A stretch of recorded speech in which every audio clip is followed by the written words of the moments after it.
kembali di Newsroom pemirsa, kita masih membahas mengenai ex-napi koruptor boleh ikut pilkada. Nah, di tengah putusan MK mengenai ex-napi koruptor boleh ikut pilkada, ini juga ramai diperbincangkan mengenai wacana hukuman mati. Dan langsung saja Pak Tengku, ini bagaimana tanggapan Anda mengenai wacana hukuman mati untuk koruptor begitu?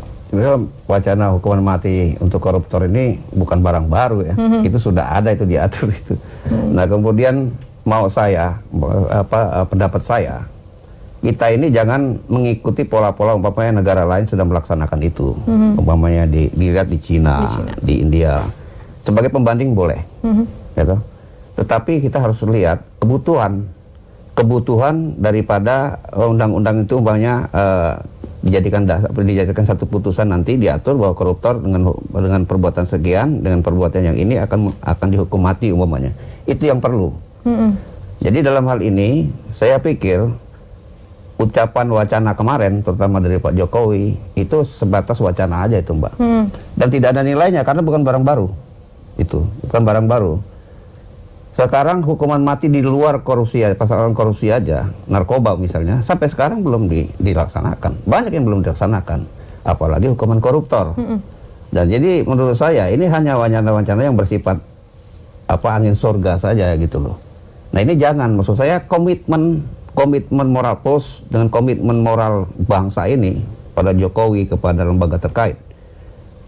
Terus benar-benar mau untuk memberantas korupsi ini melaksanakan undang-undang pemberantasan korupsi ini dengan sesungguhnya gitu loh. Nah, selama ini kan pelaksanaan pemberantasan korupsi selalu diliputi oleh bermacam skenario politik ya. Sehingga kadang-kadang KPK sendiri berjalan tertatih-tatih. Kita ingat umpamanya kasus Cecak dan Buaya, kemudian kasus Bank Senturi yang sekarang belum dilaksanakan. Dan itu hanya sekedar wacana begitu? Wacana aja, Mbak. Jadi jangan wacana masalah vonis hukuman dulu. Coba pemerintah mendorong. Mau saya pemerintah sebagai penyelenggara negara itu meminta tagihan gitu kepada KPK.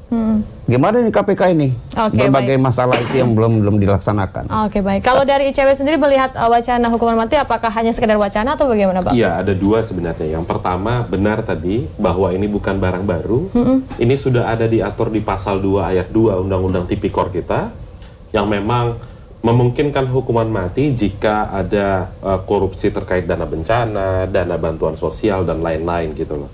Jadi keliru Pak Jokowi ketika menyebutkan bahwa kalau ada usulan dari masyarakat bisa saja kita revisi Undang-Undang Tipikor dan masukkan hukuman mati.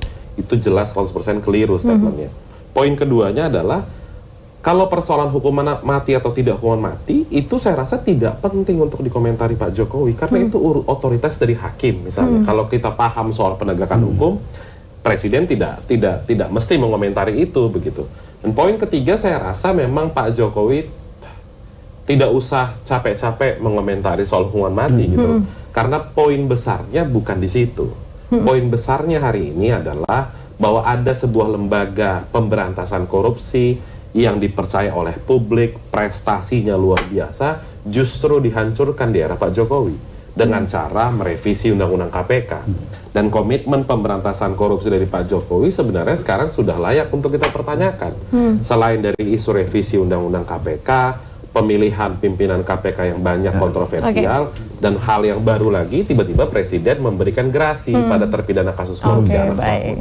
Dan waktu kita sudah habis begitu, namun emang informasi yang cukup singkat ini bisa membuat masyarakat supaya lebih selektif lagi memilih pemimpin begitu. Jangan memilih pemimpin yang ada embel-embel mantan koruptor yang begitu. Dan terima kasih untuk Bang Kurnia dan juga Pak Tengku.